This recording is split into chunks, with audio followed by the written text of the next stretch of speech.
Hola, ¿qué tal amigos? Buenas noches, bienvenidos una vez más a Pánico Satánico. Hoy les traemos una historia que está basada en un hecho histórico muy trágico.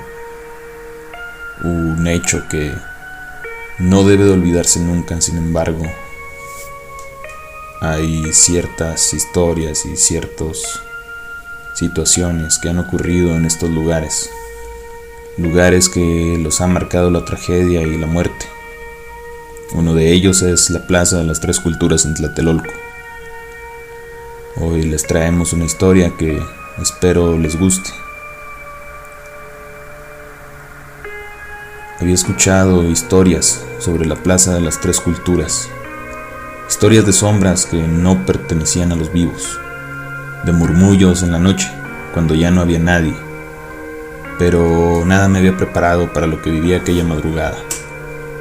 Era el 2 de octubre, el aniversario de aquella masacre, ocurrida en 1968. No era mi intención quedarme en el lugar hasta tan tarde, solo quería capturar unas fotos para un proyecto documental que estaba haciendo sobre el movimiento estudiantil del 68. Llegué con mi cámara, justo cuando el sol comenzaba a esconderse detrás de los edificios. La plaza estaba vacía, desierta, y el aire tenía un extraño olor a humedad y algo metálico que no lograba identificar. Mientras tomaba fotos me di cuenta que a medida de que caía la noche algo extraño sucedía. El bullicio lejano de la ciudad se desvanecía, dejando un silencio pesado, casi insoportable.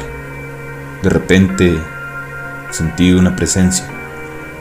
Era como si alguien estuviera detrás de mí mirándome fijamente. Me giré rápidamente, pero no había nadie. Solo el viento que hacía crujir las ramas secas de los árboles cercanos. Decidí seguir trabajando, pero la sensación de ser observado no desaparecía. Empecé a escuchar susurros. Al principio pensé que era el viento, pero las voces eran claras. Eran susurros fragmentados, lamentos lejanos, como si alguien estuviera tratando de hablarme desde otro lugar. No te vayas, quédate. Se escuchó débilmente y el frío recorrió mi espalda. Cuando revisé las fotos en mi cámara me di cuenta de algo perturbador. En cada imagen había figuras borrosas. Parecían siluetas humanas, pero no tenían rostro. En una de ellas, tomada frente al edificio Chihuahua, una multitud oscura pareció absorberme. Pero la plaza estaba vacía. ¿De dónde habían salido esas figuras? La noche avanzaba y la niebla comenzó a cubrir la plaza. Intenté convencerme de que todo tenía una explicación lógica, pero algo dentro de mí sabía que no era así. Decidí irme. Mientras caminaba hacia la salida, escuché pasos detrás de mí, no uno o dos pares, sino decenas. Me detuve en seco, pero cuando giré la cabeza no había nadie. Aceleré el paso, pero los pasos detrás de mí se hicieron más fuertes, más cercanos.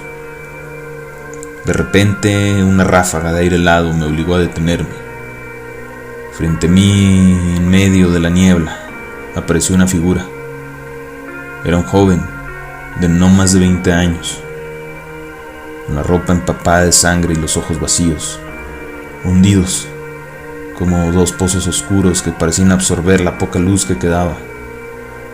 Su boca se abrió, pero en lugar de palabras, de su garganta salió un grito desgarrador.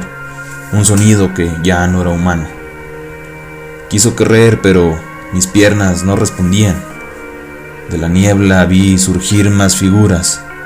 Estudiantes, hombres, mujeres, incluso niños. Todos estaban heridos. Sus cuerpos llevaban marcas de balas, de golpes, de caídas. Sus ojos me miraban con una mezcla de tristeza y rabia, como si me culparan de algo que no podía entender. Uno de ellos señaló hacia el cielo. Yo levanté la mirada y vi algo que no olvidaré jamás.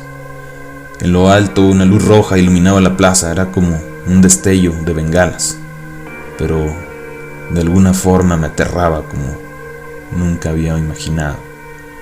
Podía escuchar el eco de disparos, los gritos de desesperación, el caos, todo en un eco ahogado, algo que no podía distinguir. como si gritaran debajo del agua. Sentí como si el tiempo se hubiera detenido, como si hubiera retrocedido y estuviera presenciando el momento exacto de aquella masacre. De pronto todo quedó en silencio. Las figuras que me rodeaban desaparecieron, excepto una mujer con el rostro cubierto de lágrimas, o al menos era lo que creía ver. Su voz, un susurro cargado de dolor. No nos olviden, susurró mientras sus ojos se llenaban de una oscuridad que parecía consumir todo hacia alrededor. Antes de que pudiera reaccionar, la niebla me envolvió por completo. Perdí la noción del tiempo, del espacio. No sé cuánto tiempo pasó, pero cuando desperté estaba tirado en medio de la plaza. Mi cámara estaba destrozada. Las fotos habían desaparecido y, al parecer, me habían robado. Desde aquella noche no he vuelto a la Plaza de las Tres Culturas, pero a veces, en la madrugada, escucho susurros en mi departamento. No nos olviden. Cada vez que cierro los ojos veo esos rostros, esos ojos vacíos que me observaban desde aquellas sombras. Ahora sé que los muertos del 2 de octubre nunca se fueron, siguen allí atrapados, en un bucle eterno de dolor y desesperación, esperando que su historia jamás deje de ser contada y jamás la olviden. Muy buenas noches y gracias por su atención. Espero el relato sea de su agrado. Más que nada es un relato que nos recuerda que hay eventos que no deben ser olvidados. Que pasen una excelente noche.